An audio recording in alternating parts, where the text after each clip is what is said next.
And to be fair, since the housing market is shit, you can't afford crap anyway. You might want to take on the ghost just to have the place to live. So I like understood that. I was like, whatever, I wouldn't be me, but like good for you. And I'm fucking breaking the rules. I'm DNFing this shit. You cannot pay me to finish this. 11-year-old, small for his age, Kyle, takes a stick and waves it at the cougar.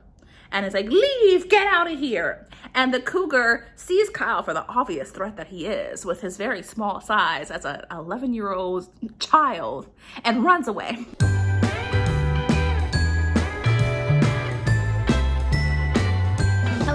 Loves, welcome back to my channel. I have seen Gavin do so many of these videos. I'm gonna link his channel down below. He does a lot of like reading the entire series of, and I wanted to do something similar with Darcy Coates because I realized I had actually already read a huge portion of Darcy Coates' backlist, and it was going to be relatively easy for me to read her entire backlist for the month of October, culminating with this very special Halloween edition of this vlog. I want to talk to you about kind of how this video is going to go and what I have read so far. So because the idea of this video is that I am going and finishing Darcy Coates' backlist, I will not be giving you full reviews for the books that I have already read. And for reference, here are all of Darcy Coates' books that I have already read, with the ones that are kind of grayed out being the books that I have finished, and the ones in red being books that I have previously attempted and DNF'd. As you can see,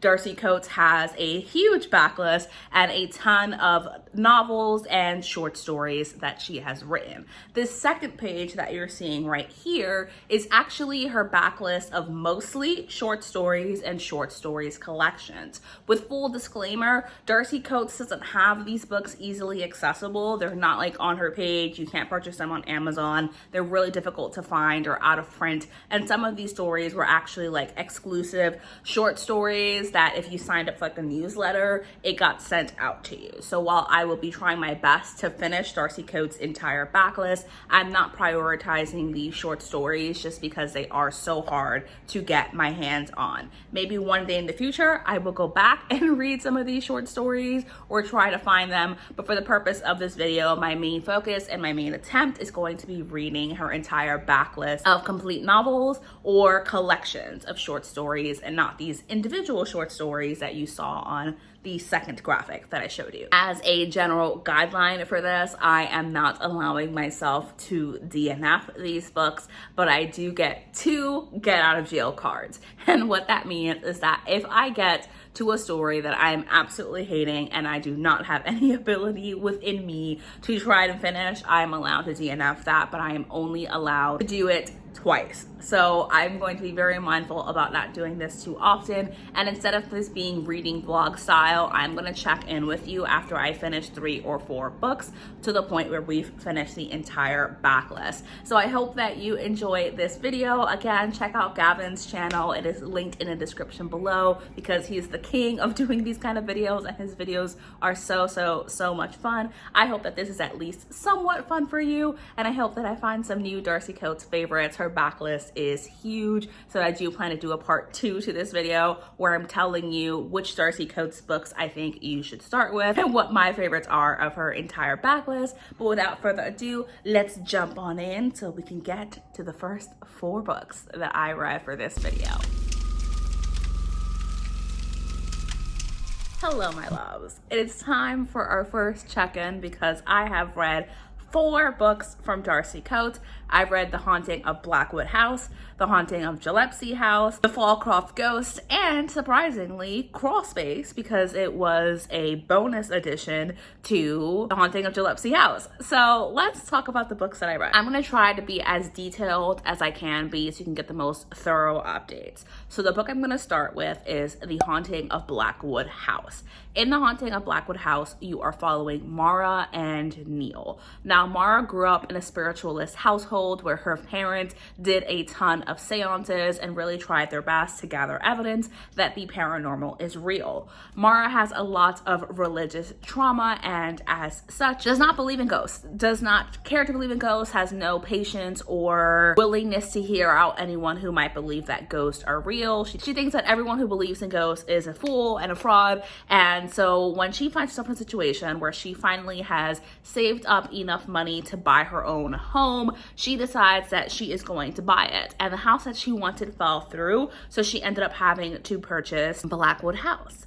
Now, it might be good for me to tell you here, this is obviously a spoiler-filled video because I'm going to talk about each and every single one of these books in depth. If there is something that you don't want to be spoiled for, I recommend that you skip that section. And if you're looking for recommendations for which Darcy Coates book to read, rest assured that should be coming within the next 2 weeks or so. So she ends up buying this house called Blackwood House, and Blackwood House has been on the market for a very, very long time because number one, the house belonged to a man named Robert Const, and Robert Const was a serial killer in the late 1800s who specifically targeted children. And he murdered most of his victims inside Blackwood House, including taking his own life by hanging himself with a rope. Every family who has subsequently lived there has also fallen to tragedy, including most people who have died by axe, the method that Robert Const has used. Mara, however, is like, I don't give a fuck. There's no such thing as ghosts. The house's history has something to do with it. It's a good ass house and I can afford it, and it's more than what I would ever be able to afford on my own. And to be fair, since the housing market is shit, you can't afford crap anyway. You might want to take on the ghost just to have the place to live. So I like understood that. I was like, whatever, I wouldn't be me, but like good for you. I see why she would do it. However, she moves into the house, and because Mara is so determined to not believe in ghosts, she kind of dismisses everything weird that's going on. For example, she hears the constant crying of children, and she says, nope, just the fireplace, like wind coming through the fireplace. And she hears footsteps in the attic and someone very clearly like pacing and moving stuff around, and she thinks, well, someone must have broken into the house and I'm gonna go up there and chase them down. Bombastic side eye. Which brings me to my first criticism of this book. Mara's fucking stupid. Like, there's bravery and there's stupidity. I get that she doesn't believe in ghosts, but in the situation where I'm talking about, where she hears someone in the attic, she genuinely, in her heart of hearts, believes that someone has broken into her house. And rather than, I don't know, call the police, leave the house, she's like, I'm just gonna go upstairs to talk to them. It's fine.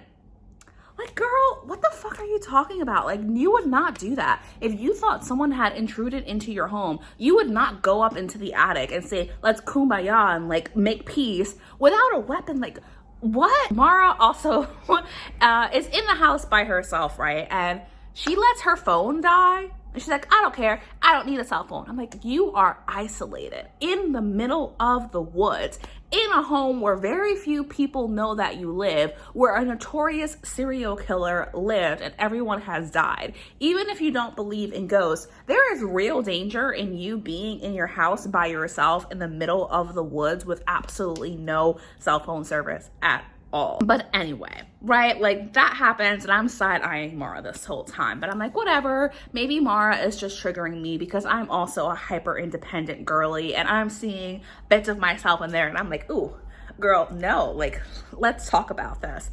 But however, Mara's a bitch.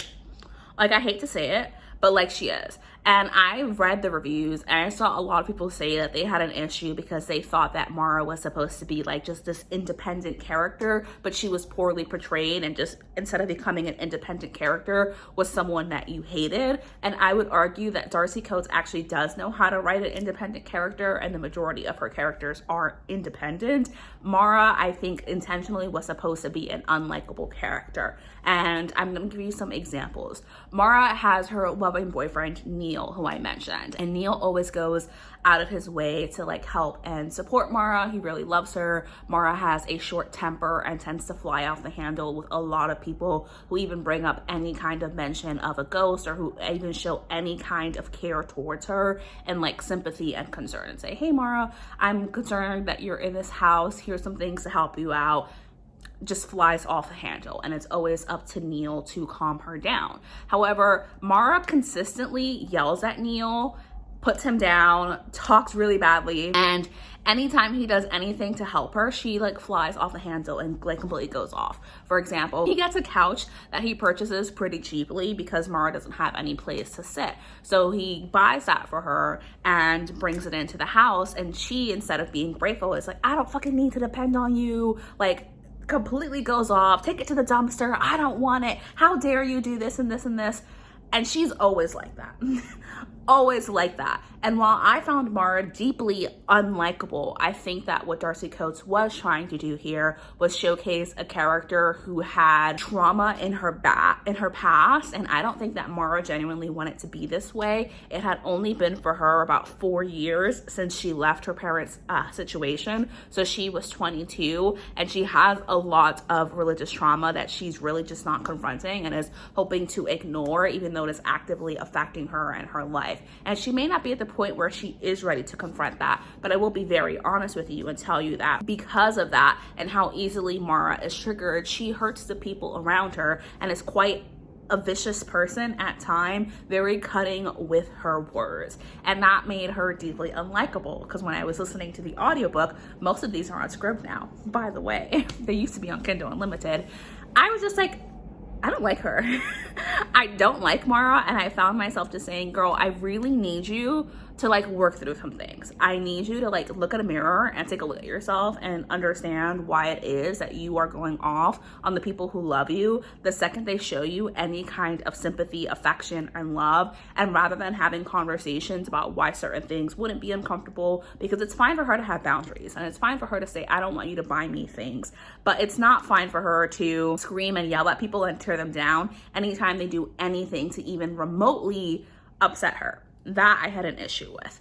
With all of that said, the spookiness of Blackwood House was definitely creepy. There's this scene where Mara continuously has these dreams of this woman, content warnings, who's cradling her dead baby, and she is cradling her husband who has an axe through the head. I believe the woman was the one who killed her husband, and she is hearing all of the noises in the house, like this rocking chair that continuously goes off, or continuously rocking in the middle of the night, the children crying throughout the night in the house, the man in the attic, there's like bloody handprints, and written all over the walls underneath the wallpaper is, this is our house, this is our house, this is our house. So it definitely is creepy. And towards the end, there is this scene where Mara ends up calling a medium after she completely destroys her relationship with Neil, because she realizes that the house is haunted and it is in fact possessing her in some ways. So she finally caves and calls the mediums, which, by the way, she also went off at and attacked and almost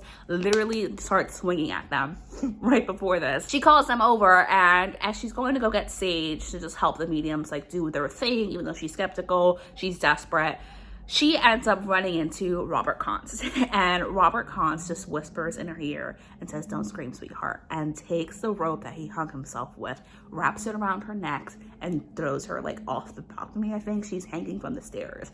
Neil does come in and save her because, surprise, regardless of how shitty Mara has been to him and how many times she has yelled at him and screamed at him and been emotionally abusive in some cases, she apologized, and he knows that she just needs help. So he runs into the house and he saves her. I thought that that scene was really creepy. The idea that the spirit literally took the rope and hung her with it and she was about to die. I thought that was terrifying. The twist at the end, I will tell you about. This whole time they are thinking that the spirit is Robert Const, but it is not. And it is in fact Mara's great grandfather, who was one of the original spiritualists, who believed that if you captured enough negative energy or enough energy, you could become immortal. So he did this ritual where he summoned a serial killer to his house via the energy, allowed the serial killer to kill him, because he knew that with each person this killer, Robert Const, killed, he would gather more energy spiritually and essentially would become immortal. So Robert Const himself ends up being trapped in the home and consistently influenced by Mara's great, however many times, grandfather. It ends with happily ever after. Mara's boyfriend gets possessed by the spirit of Mara's great, however many times, grandfather, which was interesting because we have this scene where he's like chasing her around with an axe and like strangling her, and that was creepy. My overall feelings is that the spook factor was great, and I really enjoyed the atmosphere of the story. While the character development was strong, and I do think Mara was intentionally unlikable, that combined with the slow pace of the beginning of the story made it not my favorite Darcy Coates, and I would say I'm settling at a 2.75 stars for The Haunting of Blackwood House. Even though I didn't like Mara, I think the fact that I disliked Mara so much and was able to get into her mind speaks to Darcy Coates' ability to do some strong character development. Now we can move on to Folcroft Ghosts. Folcroft Ghosts is the story of Tara and Kyle. Tara and Kyle are living in the UK, I believe, where their mother gets into a really bad car accident and falls into a coma. They were staying at the house by themselves until their neighbor realized that they were alone, that they do not have a second parent in the home with them, and takes them in. Their grandparents, who they've never spoken to, find out that this is what happened to their daughter, that she's in a coma, and they ask that the children come stay with them for a few days while their mother is recovering in the hospital since she is still in the coma. So Tara and Kyle go to this kind of secluded estate where they go to live with the grandparents who they have never met. And they start to suspect that something sinister is going on, that there's something very wrong with the house outside of ghosts. I'm gonna be honest with you, Tara and Kyle are pretty young. I think Tara is 15 and Kyle is like 11 or something like that. And Darcy Coates doesn't often write in the perspective of young children. So this is one of the first books that I've read from her where the characters are young, while they definitely felt like their age. Like they very much felt like a teenager and a preteen living with their grandparents. I think Darcy Coates is great with character development. I don't personally enjoy reading a story from the perspective of a child because they also keep that child logic with them as they're going through. A lot of this is this a coincidence? Are we being paranoid, or is something actually wrong? That is the question that Tara and Kyle grapple with throughout the entirety of this story. And for the most part, my feelings about this is that it was kind of long and boring and really built up to nothing, because a lot of this is it or isn't it? There is one scene that I want to talk to you about. So at some point, Tara and Kyle start to suspect that their grandparents may have something going on. Why do they suspect that? Because Kyle has vague memories of maybe having a dream or maybe being real life of seeing his grandfather standing outside of his window when he was a kid. He doesn't know if it's memory or fact. And Tara goes to the library where she's trying to update her blog, and then she looks at the history and she sees that someone has researched how to cut a phone cord line and how to cut brakes, and this was 2 days before their mother was in the car accident. So she's like, did my grandfather look this up? And I was like, girl, that's a reach. That is a reach. Anyway, so they're hella suspicious, and meanwhile their grandparents have been like nothing but kind to them. Like their grandmother May like serves all of their favorite food and buys them gifts and takes them into the library, into town, tries to make sure that they're like as happy as they can be, and they're like allowing them to call the hospital to check on their mother. But they keep speaking as if Tara and Kyle are gonna stay there long term, like their mother is not going to recover. And Tara and Kyle, throughout the duration of their stay, realize that their mother and Peter and May, her parents, had a huge falling out, and that's why they've never been in each other's lives. Now, May and Peter tell them like why that happened, and like, even though it was painful to them, they talk about exactly why that happened, but Kyle says they're lying, and Tara's like, cool, they're liars. So they're scared and they run into the woods where they run into a cougar who attacks Tara.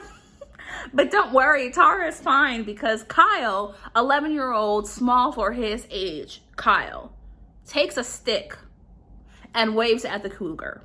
And it's like, leave, get out of here. And the cougar sees Kyle for the obvious threat that he is with his very small size as an 11-year-old child and runs away. It's giving goosebumps. Anyway, besties, lo and behold, it turns out that Kyle was right because Peter and May are not who they say they are. In fact, they are not Chris's parents. They did raise Chris, but what happened was their family, the Folcroft family, had always lived on this land, and after World War II, this family came and asked for like their refuge because they were on the run. So they agree, they take the baby, and they had the two parents of the baby hide out in the bunker where they can just like find safety. Except that May is absolutely unfucking hinged and Peter has no backbone. So the bunker has no air circulation and they suffocate. They die from breathing in their own carbon monoxide. And that baby is Chris, Tara and Kyle's mother, who Peter and May raise as their own. But by the way, Peter and May, not a couple, not married. They're actually brother and sister. Yeah, that's exactly it. And May is so upset by the fact that Kyle and Tara are just like not believing them, regardless of how nice they're being. They're very reluctant to like be comfortable and stay, so that she ends up having a heart attack and dies. Yep, just drops dead. But no one knows that. So when Tara is in her room, like locked away because she had a headache and she's trying to snoop and figure things out, and May walks in, she doesn't realize that that's actually May's ghost. A bunch of shit happens. May implies that they have Kyle and they're gonna kill Kyle, and he's locked into the bunker in the basement. So of course she runs to the bunker in the basement, and May magically materializes in there and plans to lock her in. But May's dead mother comes into the bunker and tells May to stop it, to stop being a brat, that Tara it's not time for her to die, and Peter gains consciousness and they escape, and that's the story. It's giving goosebumps. There's nothing wrong with goosebumps necessarily. I just wasn't expecting this to be such a middle grade-esque story. I don't even think this is marketed as middle grade, but it felt like a middle grade story. Like the whole twist was absolutely fucking crazy. I did not particularly enjoy this book, and I gave it 2.5 stars. The one thing I did find creepy is that the reason that all of the Folcroft ghosts haunt this manor, the house is haunted, and they have been seeing the ghost, but Peter and May were like very upfront and like, yep, the house is fucking haunted. You're right, that is a ghost. So the reason it is that May's mother lost their little brother when she was super young, shortly after the death of May's sister. So she lost 2 children back to back, and she's unable to deal with that grief and unable to sit with the concept of her son, who was about 5 or 6 years old, rotting in the ground and getting eaten by worms. So instead, she wraps him up in a cloth, dresses him in like nice clothes, and just keeps him in his bedroom to decompose so he can always be with family. And they carry on that tradition that they never ever bury anyone. Everyone is just always in a room, propped up, like sitting or laying down, which was a disturbing visual. And they realize post-death, when their spirits are trapped, that that's not a good idea. But May is unhinged, and she's like, I don't care. Family is everything. And now we can move on to the final book that I read for this section of the video, and that is The Haunting of Gillespie House. In this story, we are following, I think it's Elle, and that's gonna lead very beautifully into one of my criticisms for this book. So we're following Elle, who is house sitting for this wealthy family at the Gillespie house. I think they call them the Gillespies. My instinct to say Gillespie, it's not, it's Gillespie. So she is house sitting for them because she just needs a place to stay and they need someone to watch the house. We don't come to understand how exactly she got this house sitting job because we jump right into the story with her at this house where she's hearing knocks and sounds in the wall and scratching, and she just thinks that something is deeply wrong with the house, and the owners are quite honestly sick of her shit. Anyway, that's the story. It's her in a haunted house sitting where things are happening and there's a mystery to be solved. I don't think the character development in this was very strong. Quite honestly, we don't even hear the character's name until almost the ending of the book. Maybe it's mentioned here or there, but it's like completely overshadowed by everything else. Number one, you don't know anything about this character. Anything. outside of the fact that she is house sitting for this family. And you only get the story through bits and pieces, and even then, never the complete story. It's like we have this one section where the house is haunted, and then suddenly there's a mystery to be solved. I'm gonna tell you, our character is like deeply paranoid and very jumpy. For example, she's like monitoring the house, right? And she is having these weird dreams, and she's dreaming that there's this family who used to live in the house, and it was run by this father who was like so obviously abusive, and he was a worshiper of the darkness. So he would force his family to hold seances or rituals of sorts, where he would essentially say, we're all gonna go into the basement and lock the door, and they would be in pitch black darkness and let the rats bite them and the bugs eat them, and the children were not allowed to scream or do anything about it because they had to welcome the darkness inside of them. Anyway, so she's dreaming this, and one of the girls, Genevieve, the daughter, a rat crawls up her neck and bites her, and she lets out a sound, and her father is very unhappy about that and locks her in the basement. Our main character wakes up from the dream, and instead of thinking, that's a weird dream, she's like, oh my God, this is definitely real, and it must be true, and I've got to go down there and save Genevieve, and I know that this was technically 100 years ago, but I've got to save her. And I'm like, what? She so easily believed her dreams to be reality. I was very confused about what the heck was happening, and that's why I first started to suspect that the house may actually be possessing her, or something in the house is possessing her, because that was fucking weird. So she goes into the basement and she finds this book, and just to give you an example of how quickly our character jumps to what I would perceive to be completely irrational decisions, she goes into the basement and she finds this book, and it's blank or something like that, and for some reason that leads her to go and check out the mausoleum and break into it. There's a mausoleum on the property for some reason. Again, I don't know. A lot of her decisions don't make sense, and because we don't know her at all, like literally you barely hear her name, you know nothing about her, and you're just like, huh? What's going on? I think that this story started later than it should have. I would have wanted to see some more exposition of exactly how our character led up to house sitting for this family, what she does outside of house sitting for this family, anything about her personality, her family, her hobbies, her interests, anything. But no, she's just a tool for the ghosts. You all know that a content warning for me is harm to children, so please be mindful of this, because this definitely has cultish undertones. The old family that she's seeing in her vision actually was a cult, where a man had about like, I don't know, 60 or something kids with various wives, and he ran this massive cult, and all of them were his children and his wives. So yeah, it was scary. The body horror with the bugs and the rats, that specific scene that I'm talking about, was also really scary. And content warning for child abuse, because Jonathan is actually fucking delusional, and that was a strong character development for that character, because I was like, what the fuck is wrong with this man? Literally, that is how I felt. And like many Darcy Coates books, this was beautifully written, and I really enjoyed a lot of the imagery that was used throughout the story, and the writing itself is very solid. I think that we did need some stronger character development, and that I needed a little bit more context for exactly what was happening, because outside of the visions that Elle was having, there wasn't much that was scary. Scratching in the walls and like thumps and stuff, not scary.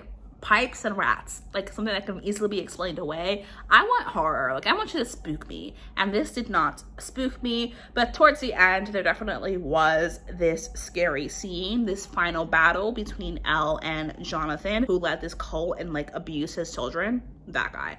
So there's this final battle scene where you find out that Elle was in fact like being possessed and taken over to an extent by Genevieve, the little girl that she saw in her visions, who was part of this family and recognized her father for what he was. And when Genevieve was a child, after her father locks her in the basement, where she is literally almost eaten alive by rats and bugs, she gets her revenge. He is breaking into his mausoleum to commune with the darkness, as he does, and she locks him in when he's not paying attention, and he is banging on the doors and rattling and screaming, and they just let him die there. But the screaming never stops, because his spirit does not leave. And Genevieve and her siblings, who manage to live, because after he dies, the whole family falls to a plague that no one can understand, supposedly brought up by the curse of the darkness, which Genevieve and some of her siblings did not fall prey to because they did not believe in their father's ideology.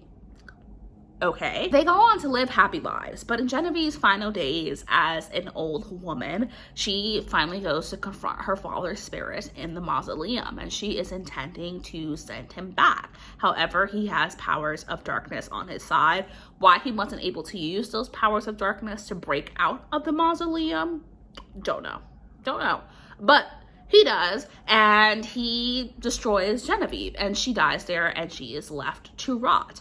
So Genevieve's spirit tries to find someone to help out, which brings us to this subplot of the story. The family that Elle is house sitting for have a very tragic story. They had a young daughter who they loved very, very much, but when she was 6 or 7 years old, she ran away.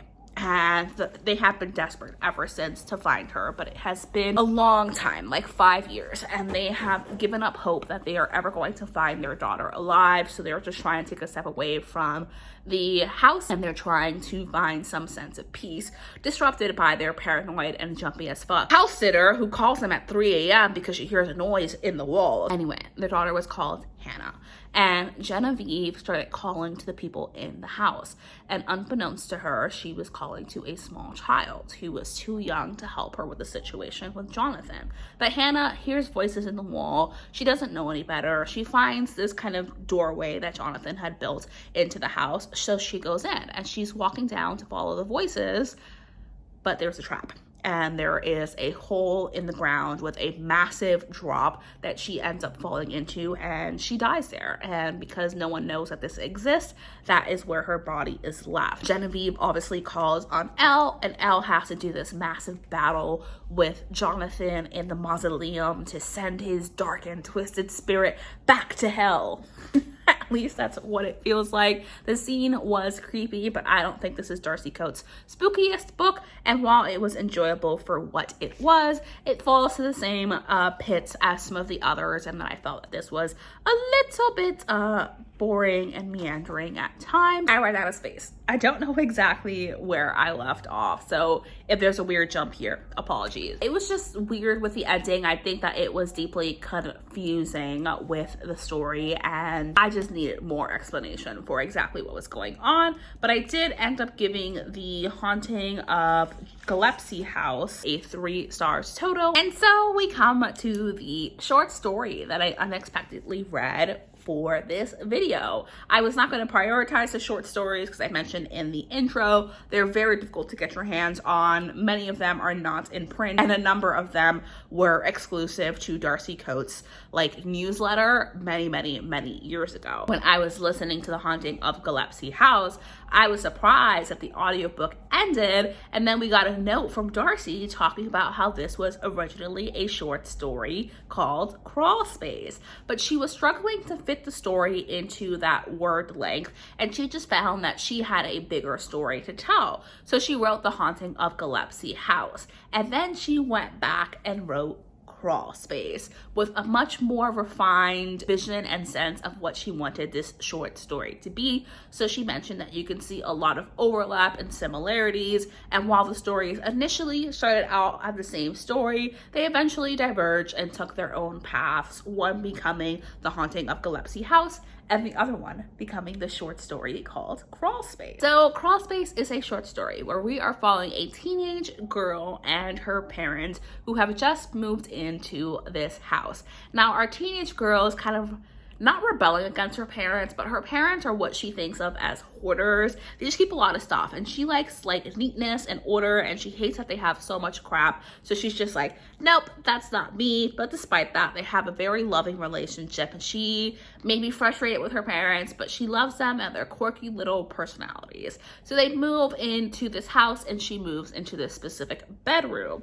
While she's in her bedroom, she starts hearing tapping in the walls, and it's strange because she's listening, and it's like very specific and like timed tapping in the walls, and that spooks her. But she doesn't really think anything of it. She's just trying to adjust until one day she goes over to her neighbor's house with her parents just to introduce themselves and say hello. We just moved into the house next door. We're new to the area. And while her parents are talking to the woman who lives there, her husband, she is in the kitchen with the woman's cat and the woman. And the woman starts telling her about like, are you okay? Like, this house has a history, because lo and behold, this house, when they passed, the like father of the family or whoever inherited it actually donated the property to the church, and the church turned it into an orphanage where they tried their best to care for children. However, they had way more children in that house than they could possibly keep track of, and they could possibly have room in. Like, children were sharing 3 or 4 children to a bed. It was so overrun. This is all a story that's coming from the neighbor that she's talking to in the kitchen. And the neighbor tells her, you know, I always regret that there was this boy who was an orphan there, and he came over and he was like, I'm forgetting his name, Johnny is missing, and it's like, Johnny hasn't come back, and Johnny wasn't adopted, and like no one noticed. But at the time, the woman was a teenager and she really did not think anything of it, but she regrets that because she feels like maybe something did happen. And lo and behold, our main character looks into this history and she realizes that this is true, and at some point there was a sickness that ran through the house, and they kept all of the sick children separated from everyone in a certain room in the house, and that room in the house was her room. So she's sufficiently creeped out, and she's like, you know what, tomorrow morning I'm moving the fuck out, but tonight I'm going to sleep. I'll go into a different room tomorrow. So she goes to sleep and she hears tapping in the wall, and she gets sick of it. So she realizes that there is a like trap door / hole in the wall. Again, that overlap where you can see the similar threads between The Haunting of Gillespie House and Crawspace. She opens up that door, she opens up that crawl space, and she goes inside. And she doesn't really see anything at first until she walks into the back of the room. And this scene was terrifying. She like crawls into the back of the room. It really isn't tall enough for her to stand, and it's like at a slope, so the further she goes in, like the smaller the room gets. And it's weird because it's so much longer than it could possibly be within the wall. But she gets to the back, and on the wall is written, do you want to play a game? And she is like, the fuck no. But too late for her, because crawling out of that space is like this really emaciated little boy with like long ass fingernails, and the audiobook, all you hear is like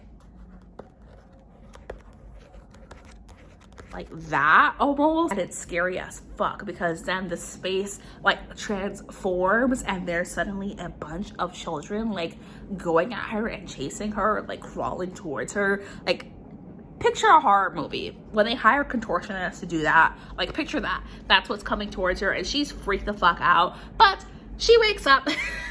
It was all a dream, or so she thinks, until she looks down and she sees evidence that it was not a fucking dream. That is just what those kids wanted her to believe. And this was sufficiently scary for me. It was super short. I'm talking the audiobook was like half an hour, so really short, but packed a huge impact. Was so great with the character development. Like, you felt like you knew this family, you knew this neighborhood, everyone this girl met, even the children that were in the house had their own personalities, which I'm deeply impressed by, because the word count was so limited. The fact that Darcy Coates was able to develop the character so strongly with very, very, very little sad was impressive to me. That scene, we only get like one real horror true scene, but it takes up a good portion of the story and was super scary to read. And the writing, as always, was beautiful. I gave this 4.5 stars. And as I do this video, I'm realizing that an issue that I have with Darcy Coates, if reading this back to back, with the full disclaimer that Darcy Coates does not intend for you to read her entire backlist back to back, okay? That's never the intention of the writing. But in reading that, is that as we get into her newer stories, they just get lengthier and lengthier and lengthier to the point where they start to feel wordy. So reading a short story was like a breath of fresh air. Those were the first 3 books and first short story that I read for this video. I'm gonna go off and read a couple of more. A few of these are parts of series, so I'm gonna try to read Hunted, which is not part of a series, and then finish the series that I already started, which started with voices in the snow, and I'll be back with my updates and feelings about those books. Honestly, besties, have you ever had a day where everything went wrong and you were just super fucking stressed out? That was today. Although I did fix everything, so yay me, but I have a ton of excess energy. Oh my gosh, this shirt is itchy. Anyway, I have a ton of excess energy and I figured I might as well use that to update you all on my reading for this vlog.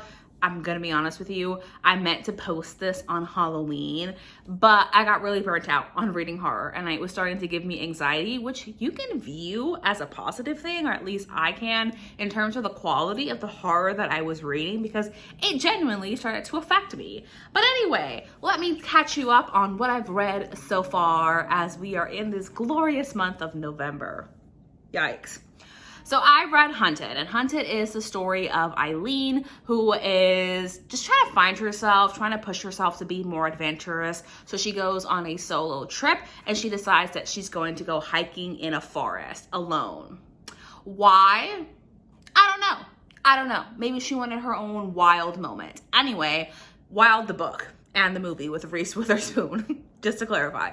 But she does that, and of course she runs into issues. She goes missing, and many days later her family is looking for her and they're frantic. They know that the last spot that she was in this forest. As the police are conducting this search, they find Eileen's camera, which washed up, and on the camera is a bunch of photos that make it very obvious that Eileen was being hunted. I enjoyed this really a lot. I gave it 4.5 stars in the end. The opening scene reminded me of Darcy's newest book, Dead of Winter, and that this is very much a thriller and not a horror necessarily. One of the downsides that immediately caught my eye is that there's too many points of view to start with, because to start with you're alternating from 3 points of view and then you get lesser points of view later on. But one of the points of view was a detective, and at first I was like, ugh, I don't like that. I don't want to read from the perspective of the detective. But later on in the story, you do get more sympathy for the detective as a character and her true intentions for why she does the work that she does and why she is the way that she is, which I think is interesting. Now, there was this character named Todd. Don't let Todd put you off, okay? Because Todd at first is a difficult character to figure out. I couldn't figure out if Darcy meant to make him seem as if maybe he was on the spectrum, or he just learned differently, or he wasn't really great at picking up social cues. I don't know what the intention was there, but he was hard to figure out. And at some point, some of the things that I thought maybe were going on with Todd and his character development made me uncomfortable. But rest assured, a few chapters later, Todd develops into a completely different character. Not in the way that I think that Darcy started writing him completely differently, but I think that she was slowly trying to reveal him, and you learn more about Todd and he gets even more unlikable because he is giving, in my own notes and words, he's giving creepy ass delusional stalker. He is so full of himself. Yeah, why do I say that? Because he wants to go into the forest to save Eileen, not necessarily because he views Eileen as a human being in danger, but more because he thinks he's in love with Eileen, and he thinks that if he saves Eileen from the forest, she's gonna owe him a life debt and love him forever, and everyone's gonna think that he's a hero and worship him, and he's the greatest thing to have walked the earth. So as he's going around the forest alone, because he separates from his friends, because his friends are also thinking that he's a little creepy with his obsession with Eileen, very much stalking her, that's what happens. And here's a quote from Todd himself that I just had to write down. "When I find Eileen, she better be grateful for everything I've done for her, as my poor girl is in this forest, perhaps dead, because she's in a very dangerous forest and has been for a long time with no supplies." Throughout the story, you have no idea what happens from Eileen to Eileen. You only get her first chapter, her point of view, and then we kick off to her brother and their friends who are conducting this search party. Todd is deeply contrasted by Chris and Eileen's friends, because Chris actually knows Eileen and actually knows what she would have been thinking and which direction she would have taken, and so do her friends. And Darcy contrasts that with Todd's point of view, where he's just like, here's what I would do, and goes in this direction. Because this is a spoiler-filled video, I'm going to tell you right now, Todd dies. And by the time Todd dies, you're relieved, because if Todd had lived, trust me, he would have become the villain. Now, what I really love about this book is the pacing. It does feel really good. It's very well paced out. If you don't like a slower story, you might find some of these chapters a little bit slower, but the entire story is filled with tension. And Darcy Coates starts to play with body horror in some of the scenes. For example, there's this scene where they're carrying, Todd dies, right? And there's this scene where they find Todd's body and they flip him over and bugs are literally eating him. And she describes that in full detail. He's also decomposing rapidly because he fell in an area with a high moisture content. And it described the look of the flesh of like his actual like decomposition. He's literally melting. They describe him as being covered in goo. Lots of parts of him being covered in goo and full of maggots, but they decide to carry Todd's body anyway. And what's beautiful about this book in terms of the like plot development is that there are real consequences for every action. They choose to carry Todd's body and they use a lot of the materials to create a stretcher for him because they can't carry him over their shoulder while he's literally decomposing and like falling apart. His body is literally falling apart. So they use their materials for that. But then they're walking and they realize that someone has been moving like their trail. They've been leaving string and like ties of string to know where they came from. Someone has been moving it. So Anna, she pulls on a string as she's looking up and a knife falls from that trap and stabs her straight through the throat. Well, now they've used all their materials for a stretcher for Todd's dead body and it's covered in his decomposition like fluid. And they don't have a way to carry Anna as she's dying because she has a knife in her throat, even though she's still surviving. So now they can't put Anna on the stretcher, even if they leave Todd behind, because it's too high of a risk for infection. And a lot of the story follows that, where a decision is made and something happens, and now that decision has really severe consequences.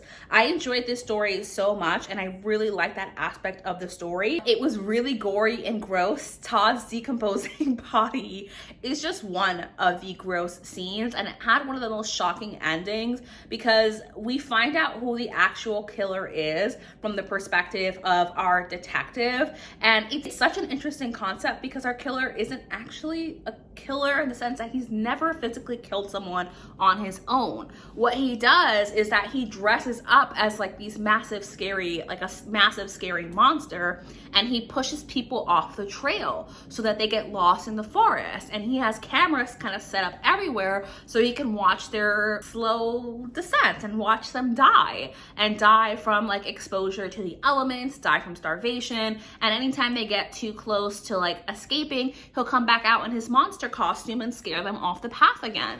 And that was really interesting to me because he says, even if you like told someone, I never killed anyone. I never physically harmed anyone. I only scared them off the path. And I was like, ew, that's deeply disturbing.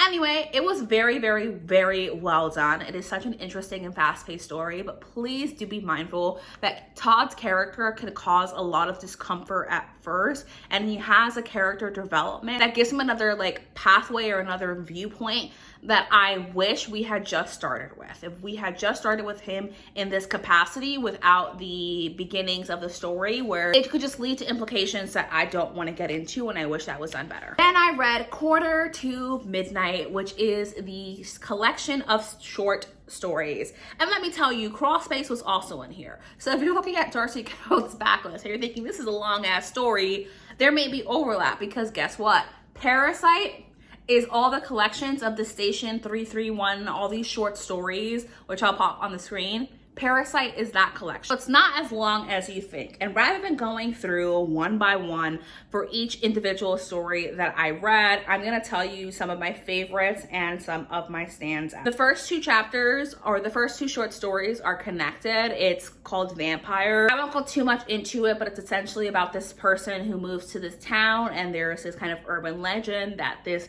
boy who went missing was attacked by a vampire, and then many years later, his brother is still riddled with grief and is not sure what happened to this day. So he goes out to find him, and he never comes back. Most people assume that he took his own life because he had a shotgun, even though they never found the body. But there is suspicion from this very nosy neighbor who knew these two boys that he's in the crypt in the graveyard where he thinks he lost his little brother. So our main character decides that they're bored and they're just gonna go and explore it. It was an interesting story, very Goosebumps vibe in terms of how it ends, and overall I gave it 2.75. My standout mannequin is such a fascinating story. We're following a man who just went through a breakup with his girlfriend. It was very toxic. It was very difficult for him. He moves into the basement of his friend's uncle. And in the basement, there's this creepy mannequin, but he just kind of ignores it, doesn't think anything of it. But every night the mannequin moves, and he's left wondering, is this mannequin moving, or I'm just forgetting where it was,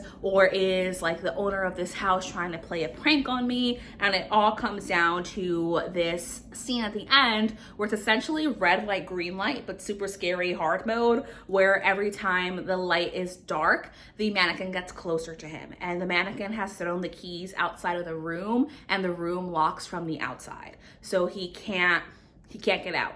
So he's in this showdown ultimately with the mannequin, and I just like the red light, green light aspect of that story. Mirror Man was another story, and I said, I don't know. This woman is haunted by a man in the mirror. This was really too short to understand what was happening, and I gave that 1 star. At some point, the names stopped coming up, and the one that I thought was really interesting was Dead Call, because Dead Call is told through online post from this man who says he keeps getting these phone calls from this random number, and it's always silent, and he can't block the number. Every time it rings, like it's silence, and he can't trace the number to anything. And eventually he finds a friend who's able to hack into a system, get the company phone bill, and realizes that the phone call is coming from a house that was caught up in a sinkhole, I think, and the family was lost in that sinkhole, and the sinkhole is so deep that they were never able to recover this family, and the phone call was coming from there,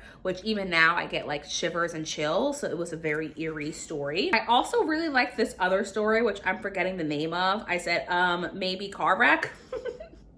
As you can see, I was listening so closely. So in this one, we're with a man who's in this small town, and he sees this little girl kind of going door to door and knocking and frantically asking for help. She's obviously very terrified, very traumatized, crying, but everyone's ignoring her. And this man's like, what the hell is wrong with you all? So he goes to the little girl, and he's like, oh my gosh, what's wrong? Do you need help? And she's like, yes, we were in a really bad car accident. My mom is in the forest. Please help us. She's in a lot of pain. She's in danger. I need your help. I need your help. So he agrees to help her, and she's taking her through this forest, and he gets to the ravine where the car supposedly crashed, and there's nothing, and the little girl disappears. So he comes back into town. Everybody's like, oh, you met such and such. She's a ghost. The family did get into a car accident, but this was something like 30 years ago, and unfortunately when she went to get help, she died in the forest. And she comes back every so often whenever there's a really bad storm to ask for help from tourists. Again, the kind of story that gave me chills, and I just really enjoyed that overall. And I left it from there. There was the final story that I think I remember the most, and again, it's playing with mannequins, but in this one we're following a shop like assistant manager, or the manager of a department store, and her boss, her shitty boss, he's shitty, so trust me, you'll hear more about that later. He like buys a bunch of discount mannequins from this store. There's like 6 super pristine mannequins, and they give her the creeps. She doesn't know why they give her the creeps, but they put them out anyway. And the people who are shopping in the store suddenly stop shopping in the store. They'll just like look at the mannequin for like 2 or 3 seconds, and then just like immediately walk away in like extreme discomfort. And she doesn't know what's going on until one day one of her employees, the boss's son, doesn't show up for work, and she doesn't think anything of it really, because he's very unreliable and wants to party and just thinks he can get away with anything because his father owns the store. So she doesn't think anything of it. But the next day, one of her most reliable, hardworking employees also goes missing, and the store is seemingly like robbed or ransacked. And what she starts to notice is that there are more mannequins than what came in. And one of the mannequins looks eerily like the employee that she doesn't know where they are. As you can tell, I think that mannequin stories are scary, so I did really enjoy that quite a bit. So that was a fun short story collection. Now, besties, I hate to tell you this, but I tried to read something water. You know what? It's right here. I tried to read this book for the second time, and I got 40% of the way through, and I am so sorry to tell you, this is just boring. It is so boring. You don't need to read this. Nothing happens. It's about this woman who, for some reason or another, has been hired to explore this ship that sunk a long time ago. It took a bunch of people, and there's this like voice recording that was left, like the call for help at the ship, but the SOS, and it's just like, they're in the walls, they're in the walls, they're in the walls, and like the ship like drowns. Like, that's not what it's called. The ship does not drown. Sink. The ship sinks. And this new team in the future is like trying to explore these ruins and figure out what happened. I find it very difficult to follow the alternating timelines. I genuinely just don't care what happens. It was not interesting enough, which is disappointing because Darcy Coates can do horror very, very, very well. But this one just felt overwritten and really was difficult to follow along with. And so I used one of my DNFs for that book. I did DNF Parasites. I'm sorry. So that's my 2 DNFs because I can't read Parasites. I also find it really boring. I guess sci-fi horror is not my kind of thing, but I will tell you one of the stories in Quarter to Midnight was Station 331, which is the first book in Parasites, the first story within Parasites in the collection. And I found that really interesting because it was about body snatchers on an alien planet. I should tell you more, but I'm not gonna tell you more. That is what it is. So now I'm at Darcy Coates' final 2 series, which is this one here, which I don't know the name of because I don't know the official names of any series. Are you new here? Because that's always the case.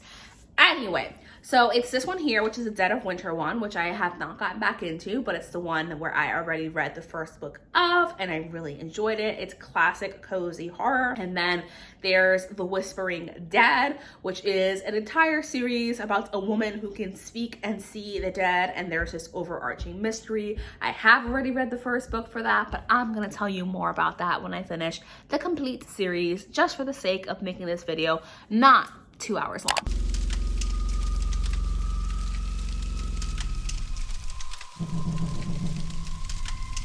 Hi, welcome to my office library. Editing me? Throw the short story collection on the screen because besties, I just realized I've made more progress than I thought I did with this. So, you know, I read Quarter to Midnight and I was just scrolling through the book descriptions for each of the short stories on like the graphic you just saw. And I realized a lot of these short stories were in Quarter to Midnight because Quarter to Midnight is a compilation of Darcy Coates' previously published short stories. I have one more short story collection to read, and that is Small Horrors, which is on Amazon. So I'm going to purchase that and I'm going to read it. And if the Small Horrors collection follows the same pattern as Quarter to Midnight, that means that I will have completed most of the short stories. And as I've already established in a previous clip, Parasite is a collection of all the Station 331 short stories as well, which I used one of my 2 DNFs for. So we're gonna make a lot more progress in this than I thought that I would be able to, which is so exciting. And there is a 4th book in the Gravekeeper series that's not coming out until 2024. So that's a win for me because I'm like, I can't read it this year anyway. It's not out yet, so it doesn't count as part of her backlist. And Ghost Camera is a book that Darcy Coates has published before. I know that for a fact because I previously DNF'd it. The only thought I had when I read the first chapter of that book, which is very, very short, was it's giving Say Cheese and Die. And then I just checked Darcy Coates' Goodreads, and guess what? It has a new publication date. She's republishing it in the new year, which also means I don't have to count it for this video because it's not on her backlist and the old version is no longer available. I'm gonna keep drinking, to be honest with you. Not a habit that I usually have. I literally only have a few drinks a year. Not that I need to justify it for you, but today was just, it was a day. It was a day and I feel sick. You poor sweet child. If you only knew that you were feeling sick because you're about to get the flu, good luck to you, bestie. And I just want to drink and play The Sims. So I'm going to see you at some point later on where I have finished the Gravekeeper series. I just finished book 2, just so you get a little sneak peek. And I'm going to read book 3. And also, I don't think you've seen this, but hello.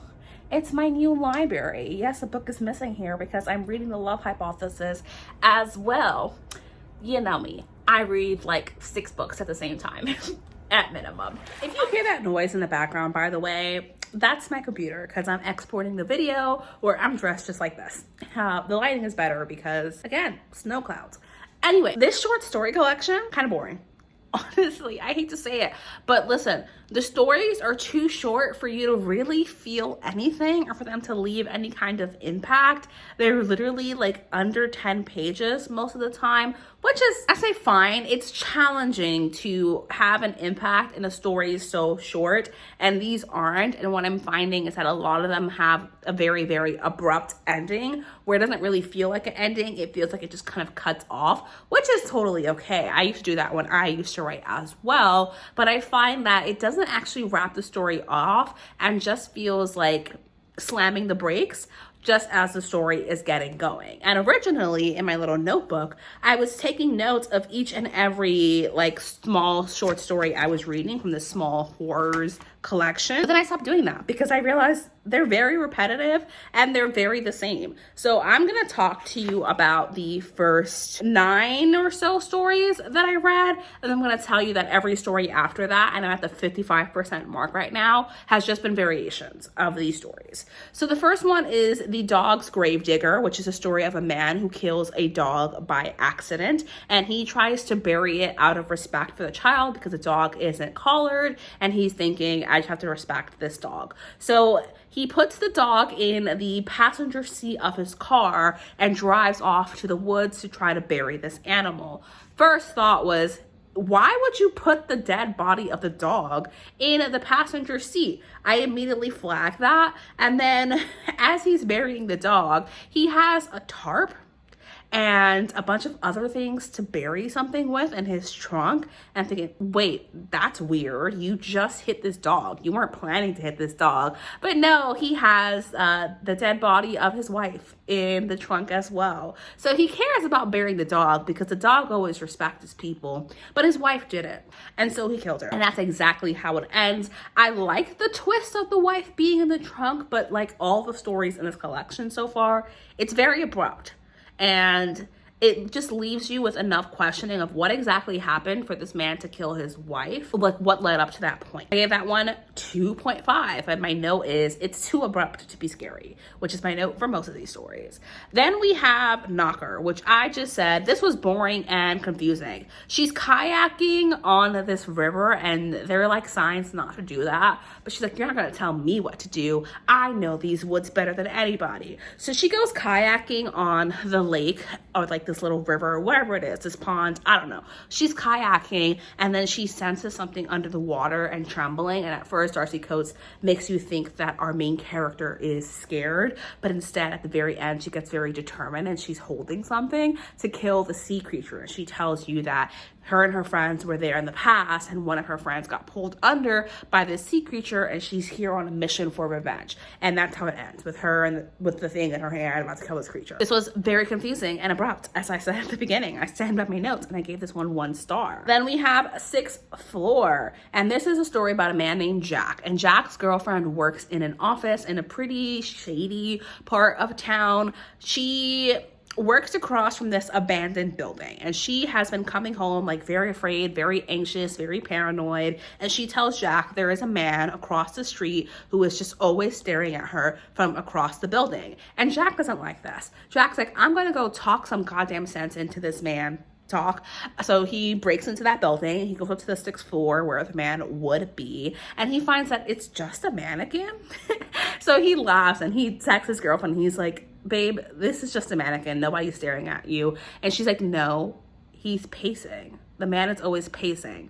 And then Jack feels something grab him from behind, and that's where the story ends. I find mannequins to be very, very creepy, and I like that ending the most of the ones we've read so far. I thought that was really disturbing and gave me chills, and still gives me chills to talk about it. He's thinking, ha ha ha, it's just a mannequin. And she's like, no, it moves. I say 1.5.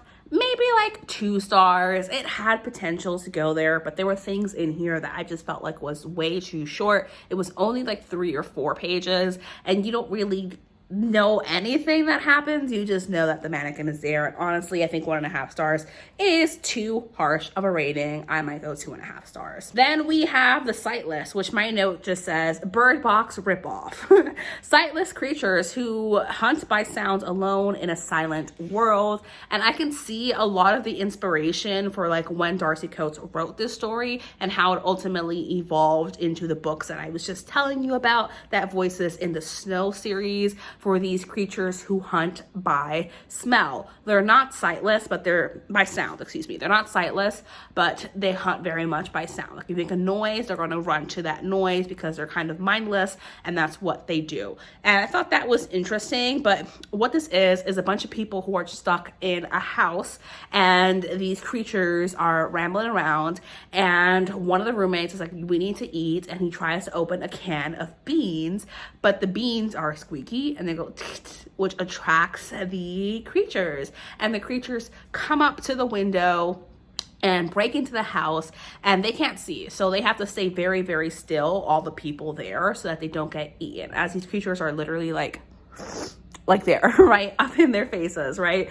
So that happens, and luckily for them, some neighbor dropped something that's like glass, which makes a really, really loud noise, and all of the creatures go run to that house, and the people in the house describe how they hear like crunching bones and screaming and slurping and like liquid splattering, and they're thinking, thank fuck it's not me, and they go about eating their beans. And I thought the most disturbing part of that was how completely emotionally detached they were from the fact that their neighbor just got brutally eaten and murdered. Well, brutally eaten. It's a creature, so I don't know if it's murder. Brutally eaten. And I was like, ew. Then we have Flotsam, which was a 1 star. It is quite literally an exact repeat of the first story, where a woman finds a body in the ocean, and she's thinking, I have to rescue this guy. And she takes his head. And perhaps she has more reason to be as weird as she is. It was confusing and weird. 1 star. And we have Great Aunt Annette, which was not scary or eerie, just confusing and weird. 2 stars because it was a tiny bit unsettling. It's a man going to go visit his great aunt, who he was really close with as a child, and they stop speaking, and he goes to her, and he finds out the reason that they stopped speaking to Great Aunt Annette is because she made a deal with the devil to live forever. Does anything happen to this man? No. Okay, then we have Red Morning, which is 2.5 stars. Same premise as Finding a Body, but there is some body horror in here. It's like this man who finds this body in the woods. Here's where you start to see the repetition of these stories. Someone finds a body. He finds a body in the woods, and this body is like very mottled, very covered in like blisters, and he doesn't understand what's happening, but he's thinking, I have to honor the person who died. So he goes into town to try to get some help, only to find that everyone in the town is dead and covered in the exact same blisters. And he realizes that the town is kind of being gassed, like a plane is flying overhead and throwing these fumes on people. You never know why, and I just thought this was really sad. Footsteps in the Night was a 2.75 star. It felt more emotionally complex. It's about a woman who wakes up confused. She's having trouble sleeping. She takes medication for it, and she hears pacing in the night, and she's thinking, oh my gosh, my husband is awake and he's pacing again. But she's very groggy. She doesn't understand what's happening. And then she hears someone like at the doorway and standing in the doorway, and she's thinking, hey babe, like come to bed. And then her memories come to her, and she realized the reason that she's so groggy and so out of it and is taking medication to sleep is because her husband died. and she had buried him and was dealing with the trauma of it. So it leaves you with the question of who the fuck is standing in her doorway. And we have Surf, which I will tell you, I liked this one the most. It was weird, but I feel like it had the most promise.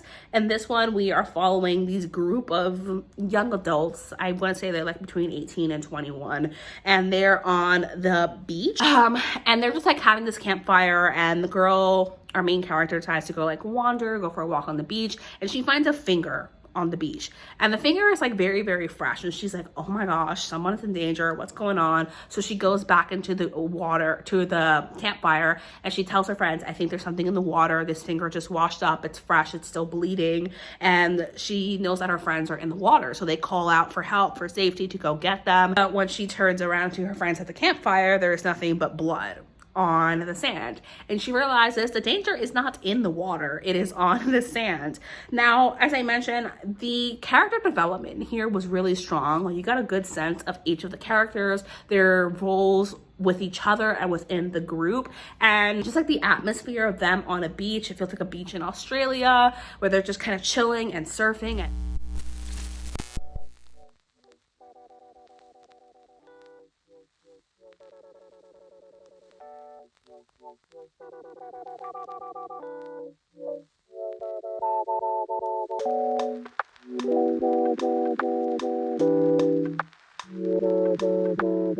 I have one thing to say, but actually I have two things to say, and that's that this little piece of hair keeps springing in random ass places.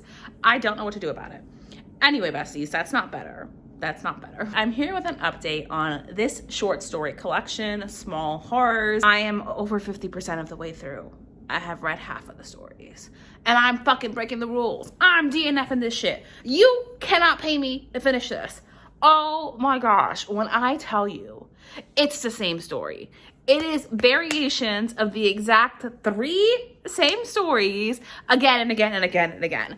I'm not doing it. And in fact, not only could you not pay me to finish this, I paid money for it. I spent my own money to buy this book. No, we're leaving it there.